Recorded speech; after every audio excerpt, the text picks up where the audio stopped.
बीच एक बड़ी और अहम खबर निकलकर सामने आ रही है। दिल्ली की मुख्यमंत्री होंगी रेखा गुप्ता जी, शालीमार सीट से विधायक है। ये बड़ी खबर हम आपको बता रहे हैं इस वक्त की। तो रेखा गुप्ता का नाम काफी समय से आगे चल रहा था, लिस्ट में सबसे आगे उनका नाम था और कहीं ना कहीं हम सूत्रों के हवाले से भी ये खबर दिखा रहे थे, तो इस खबर पर भी मुहर लगी है। तो रेखा गुप्ता जो कि अब दिल्ली की नई मुख्यमंत्री होंगी, काफी मंथन के बाद ये नाम तय किया गया है। बार बार ये कहा जा रहा था कि बनिया चेहरे को मौका दिया जाएगा, तो इसी बीच ये बड़ी और अहम खबर हम आपको बता रखे हैं। हालांकि कई दौर की चर्चा जो है प्रवेश वर्मा से भी हुई है, विजेंद्र गुप्ता से भी हुई है। उससे पहले की अगर हम बात करें तो और भी कई दावेदारों के नाम थे। मजिंदर सिंह सिरसा का भी नाम आगे चल रहा था। यह भी कहा जा रहा था कि पंजाब में चुनाव होने हैं, तो ऐसे में किसी पंजाबी चेहरे को मौका दिया जा सकता है या सिख चेहरे को मौका दिया जा सकता है। तो रेखा गुप्ता को दिल्ली की कमान दे दी गई है। ये बड़ी और अहम खबर हम आपको बता रखे हैं इस वक्त की। तो इस वक्त की ये बड़ी खबर, रेखा गुप्ता जो कि दिल्ली की मुख्यमंत्री होंगी और विधायक दल ने महिला नेता के नाम पर मुहर लगाई है। प्रवेश वर्मा जो है वो डिप्टी सीएम होंगे। ये बड़ी खबर हम आपको बता रखे हैं। तो दिल्ली को नया मुख्यमंत्री मिल गया है। बीजेपी विधायक दल की बैठक में रेखा गुप्ता के नाम पर मुहर लगी है। नई सरकार में सीएम की रेस में आगे चल रहे हैं प्रवेश वर्मा उप मुख्यमंत्री होंगे। तो ये बड़ी और अहम खबर हम आपको बता रखे हैं। तो नतीजों के 11 दिनों बाद सीएम का ऐलान दिल्ली में हुआ है और 26 साल बाद बीजेपी को यह बड़ी जीत मिली। 8 फरवरी को आए नतीजे, जिसमें बीजेपी को 70 में से 48 सीट मिली। नतीजों के 11 दिनों बाद सीएम के नाम का ऐलान हुआ है। चुनाव नतीजों के बाद से ही बीजेपी में सीएम के लिए कई नामों पर चर्चा थी। सबसे अधिक बात प्रवेश वर्मा की हो रही थी, लेकिन एक नया नाम सामने आया, रेखा गुप्ता। हालांकि बनिया चेहरा, बार बार इस बात का जिक्र हो रहा था।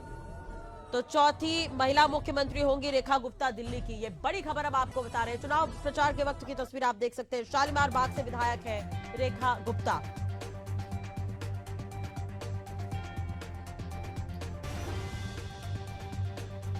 तो एशियन न्यूज के ग्रुप एडिटर शिशिर उपाध्याय जी हमारे साथ जुड़ गए। शिशिर जी, चौथी महिला मुख्यमंत्री रेखा गुप्ता होंगी दिल्ली की।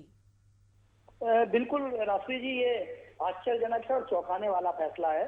तो किसी को उम्मीद नहीं थी कि रेखा गुप्ता का नाम आ जाएगा। हालांकि आप आज दिन में इस बात का जिक्र कर रही थी कि रेखा गुप्ता का चूंकि वैश्य होने के नाते इनका नाम आ सकता है, लेकिन ये रेखा गुप्ता और अन्य लोगों को भी ये चौंकाने वाला होगा, क्योंकि जिस नाम पर ये अभी मुहर लगाई है, आज तक ने तो अभी बोला है, शायद आपने बहुत पहले मुझे 6 बजे आपने ये कहा था कि रेखा गुप्ता के नाम की संभावना हो सकती है।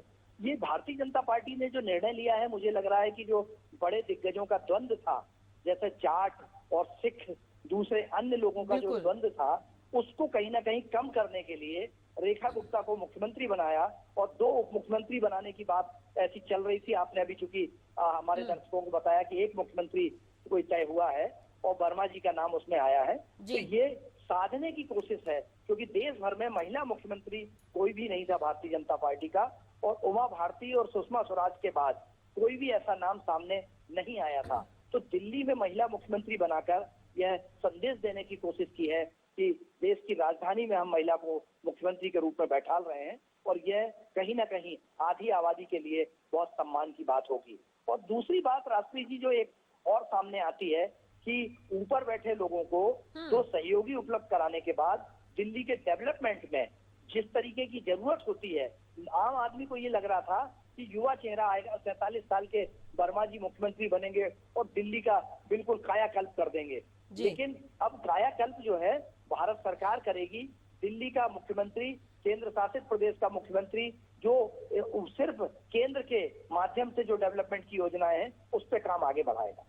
जी बिल्कुल। लेकिन शिशिर जी, यहाँ पर एक गौर करने वाली बात है, इसका जिक्र मैं आपसे करना चाहूंगी। आपने देखा होगा पिछले दिनों कई राज्यों में चुनाव हुए। अगर हम हरियाणा लेते हैं, मध्य प्रदेश लेते हैं, छत्तीसगढ़, राजस्थान, तो वहां पर काफी चौंकाने वाले नाम सामने आए हैं। लेकिन जो बीजेपी का जो गणित रहा है वो कहीं ना कहीं सटीक बैठा है। तो दिल्ली के लिए भी मुझे लगता है शायद ये बिल्कुल सही है, क्योंकि हरियाणा में रेखा गुप्ता जिनका जन्म हुआ, कर्म भूमि इनकी दिल्ली रही, लेकिन जो इनका कनेक्शन है हरियाणा, दिल्ली और पंजाब से रहा है, तो इसे आगे आने वाले चुनावों से भी जोड़कर देखा जा सकता है। बिल्कुल बिल्कुल राष्ट्रीय जी, ये भारतीय जनता पार्टी बहुत दूर तक की सोच कर प्लान करके ये सब किया जाता है। और अगर 11 दिन लगाए हैं भारतीय जनता पार्टी के नेतृत्व में ये चयन करने के लिए, तो इसके पीछे के सारे इफ-बट चेक किए होंगे, सारे आने वाले समय में इसके परिणाम चेक किए होंगे। और मुझे लगता है कि रेखा गुप्ता का हरियाणा और पंजाब का जो कनेक्शन है और जो दिल्ली उनकी कर्मभूमि रही है, आने वाले समय में पंजाब में भी चुनाव है और आने जी। वाले समय में दिल्ली में नगर निगम के भी चुनाव होंगे। और इन चुनावों को देखते हुए इसका हाँ। लाभ आपको शायद याद होगा कि हरियाणा में और पंजाब में लगातार जो किसान हैं वो आंदोलन कर रहे थे, और ये चूंकि इनका जन्म हरियाणा का है तो इनकी कर्म भूमि दिल्ली रही है, तो इसका फायदा भी मिलेगा हरियाणा में। कि देखिए, हरियाणा की बेटी को दिल्ली में मुख्यमंत्री बनाया है। आपको बिल्कुल। याद होगा सुषमा स्वराज की कर्म भूमि हरियाणा थी और उनको तो बिल्कुल। दिल्ली में लाके उनको जन्म लिया था उन्होंने हरियाणा में, और हरियाणा में राजनीति करती थी, फिर वो दिल्ली आ गई और दिल्ली में राजनीति करी और उनको मुख्यमंत्री बनाया। लेकिन शायद सुषमा स्वराज आखिरी मुख्यमंत्री थी जो जी। 1 साल के लिए मुख्यमंत्री बनी थी, और उसके बाद 27 साल के लिए दिल्ली प्रदेश से भाजपा समाप्त सी हो गई थी। 2 सीटें और 1 सीटें आती थी। लेकिन यह निर्णय फिर एक लंबे समय बाद भाजपा ने किया है, और शायद बहुत सोच समझ के इस निर्णय को किया होगा। बिल्कुल, और इसके पीछे ये भी वजह नजर आ रही है कि इन्होंने जब इन्होंने 2015 का चुनाव लड़ा था तो वंदना कुमारी जीती थी चुनाव, और अंतर बहुत कम था हालांकि जीत का। लेकिन जब 2020 में भी इन्होंने चुनाव लड़ा तो इन्हें सफलता नहीं मिली, लेकिन 2025 में जब इन्होंने चुनाव लड़ा तो अंतराल बहुत ज्यादा है, यानी कि कह सकते हैं इन्हें बम्पर जीत कहीं ना कहीं मिली है।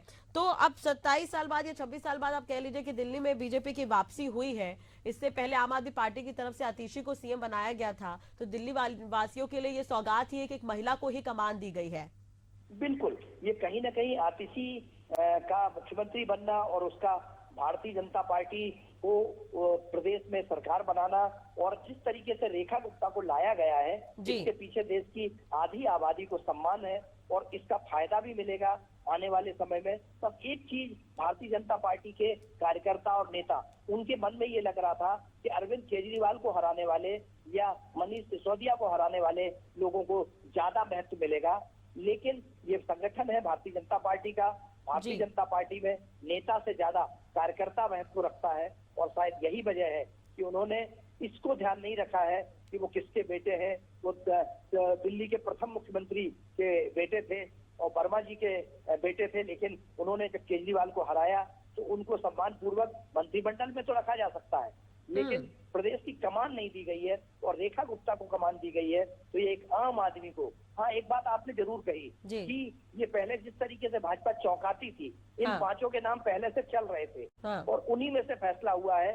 जबकि उम्मीद ये थी, हम और आप सब ये चर्चा कर रहे थे, सारे चैनल चर्चा कर रहे थे कि कहीं अचानक कोई एक नया नाम आएगा, लेकिन नया नाम नहीं था, क्योंकि आपने हमने सबने चैनलों में रेखा गुप्ता को प्रमुखता से दिखाया था।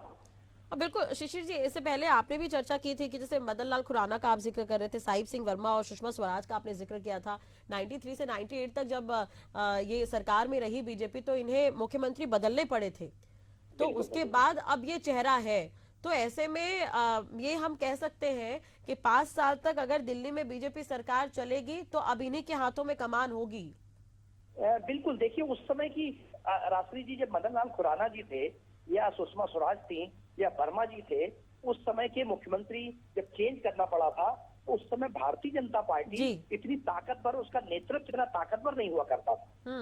उस समय भारतीय जनता पार्टी कमजोर थी। आज भारतीय जनता पार्टी पिछले मतलब 12 सालों से 11 सालों से देश में सत्ता में है, और उसका राष्ट्रीय अध्यक्ष या प्रधानमंत्री या गृह मंत्री इतने पावरफुल हैं कि अब कोई भी भारतीय जनता पार्टी में अनुशासनहीनता नहीं कर सकता। उसका प्रत्यक्ष प्रमाण आज किसी भी विधायक ने किसी का भी नाम नहीं लिया है। सबने को ये लग रहा था कि बस चुप रहे हम, क्योंकि कब किसके नाम का फैसला होगा पता नहीं है और माइनस मार्किंग ना हो जाए कहीं। बिल्कुल, तो ये भाजपा का एक अनुशासन है, और शायद ये सत्ता पावरफुल है संगठन, इसलिए ये अनुशासन बना हुआ है। बिल्कुल, चलिए थोड़ा प्रवेश वर्मा का भी जिक्र कर लेते हैं। ऑफिशियल अनाउंस का हम इंतजार करेंगे, लेकिन ये कहा जा रहा था कि प्रवेश वर्मा जिन्होंने अरविंद केजरीवाल को हराया और बार बार उनकी मुलाकातों की तस्वीर आप भी देख रहे थे, हम भी देख रहे थे टीवी स्क्रीन पर, कई बड़े दिग्गजों से उनकी मुलाकात हो रही थी, लेकिन वो सीएम की रेस में पिछड़ गए। शिशिर जी, बिल्कुल रात्रि जी, सबको लग रहा था कि अरविंद केजरीवाल को हराने वाला ये नंबर 1 पे रहेगा, और चूंकि जाट को अगर मुख्यमंत्री बनाया जाता है तो हरियाणा पंजाब दोनों सज जाता है, और दिल्ली में लगभग 30% से ज्यादा जाट समाज सक्रिय है। तो लेकिन ये चौंकाने वाला फैसला हुआ है। अगर प्रवेश वर्मा जी को मुख्यमंत्री नहीं बनाया गया है तो इसके पीछे की भी कहीं ना कहीं कोई ना कोई सोची समझी रणनीति होगी, क्योंकि देश का उपराष्ट्रपति जाट है और संगठन में कई जाट लोग अभी प्रमुखता से हैं, केंद्र में मंत्री हैं जाट, तो इसकी वजह से शायद मुख्यमंत्री पद उनसे दूर हो गया। या तो बीजेपी ये भी हो सकता है शिशिर जी, बीजेपी डर रही हो कि परिवारवाद का आरोप ना लगे, क्योंकि पूर्व मुख्यमंत्री के बेटे हैं प्रवेश वर्मा। आप बिल्कुल ये भारतीय जनता पार्टी के मन में ये बात रही होगी, क्योंकि भारतीय जनता पार्टी ये मैसेज देना चाहती है कि एक आम कार्यकर्ता को हम सीधे मुख्यमंत्री बनाते हैं। जिस तरीके से छत्तीसगढ़ में बनाया, जिस तरीके से राजस्थान में बनाया, जिस तरीके से मध्य प्रदेश में बनाया या दूसरे अन्य राज्यों में बनाया, उनका ये मानना है कि आम आदमी को, आम कार्यकर्ता को हम सीधे मुख्यमंत्री तक पहुंचाते हैं और यहाँ पर बड़े नेताओं के पुत्र या वंशवाद का आरोप उन पर ना लगे, यह भी एक उचित मैसेज उन्होंने देश में दिया है। बिल्कुल, अब बिहार पर और पंजाब पर नजर रहेगी बीजेपी की आगे। बिल्कुल आने वाला समय बिहार और पंजाब है, और पंजाब और बिहार की रणनीति इस निर्णय के बाद बहुत हद तक एक बड़ा मैसेज देगी देश में, क्योंकि पंजाब और बिहार भारतीय जनता पार्टी के लिए तो नाक का सवाल है ही, और लेकिन दूसरी अन्य पार्टियों के लिए भी, क्योंकि अगर बिहार और पंजाब में ऐसी स्थिति हो जाती है तो उसके बाद विपक्ष हमेशा के लिए खत्म नजर आएगा कहीं ना कहीं। जी चलिए, लेकिन अब अगर कल की हम बात करें कार्यक्रम की, तो बड़ा भव्य होने वाला है ये कार्यक्रम एक तरह से देखा जाए तो। जी बिल्कुल राष्ट्रीय जी, क्योंकि कल जिस समय ये आयोजन हो रहा है उसमें देश के प्रधानमंत्री जी, देश गृह मंत्री जी और देश के हर केंद्रीय मंत्री से लेके सभी भाजपा शासित राज्यों के मुख्यमंत्री, उप मुख्यमंत्री, प्रदेश अध्यक्ष और सारे केंद्रीय मंत्री इस 27 साल बाद मिली जो विशाल जीत है और मुख्यमंत्री पद की शपथ है उसके साक्षी बनेंगे। और भाजपा इसको दिल्ली से पूरे देश में ये मैसेज पहुंचाना चाहती है कि हम, जो इनके ऊपर बहुत बड़ा आरोप लगता था कि लोकसभा में सब कुछ है लेकिन दिल्ली में इनके पास 3 सीटें हैं या 2 सीटें हैं और दिल्ली में ये साफ है, इस आरोप को धोने के लिए इसको इतने बड़े व्यापक पैमाने पर इस शपथ ग्रहण समारोह को किया जा रहा है और उसमें भाजपा के सभी, चाहे राष्ट्रीय अध्यक्ष हो, प्रदेश अध्यक्ष हो, सभी लोग उसमें शामिल हो रहे हैं। राष्ट्रीय जी बिल्कुल, चलिए अब बहुत बहुत शुक्रिया शिशिर जी जुड़ने के लिए और बातचीत करने के लिए, तमाम जानकारी देने के लिए। लेकिन इंतजार करना होगा कि अब आगे जो प्रवेश वर्मा को लेकर क्या कुछ ऐलान होता है, विजेंद्र गुप्ता को लेकर क्या कुछ ऐलान होता है, सूत्रों के हवाले से तो तमाम तरह की चर्चाएं चल रही है, लेकिन इंतजार करना होगा। बड़ा सस्पेंस था कि दिल्ली का मुख्यमंत्री आखिर कौन होगा, तो सीएम के रेस में जिनका नाम आगे था रेखा गुप्ता, शाम तक ये सुगबुगाहट और बढ़ी और बिल्कुल अब सामने है रेखा गुप्ता ही मुख्यमंत्री होंगी दिल्ली की। तो ये बड़ी खबर हम आपको बता रहे हैं। शालीमार बाग से विधायक है और हरियाणा के जींद में इनका जन्म हुआ, कर्मभूमि इनकी दिल्ली है और उपाध्यक्ष ये रही है बीजेपी की। इससे पहले इन्होंने छात्र संघ से ही शुरुआत की थी राजनीति की और पार्षद पहले रही, पार्षद से लेकर अब ये मुख्यमंत्री तक का सफर इन्होंने तय किया है। तो रेखा गुप्ता मुख्यमंत्री होंगी दिल्ली की, ये बड़ी खबर हम आपको बता रहे हैं।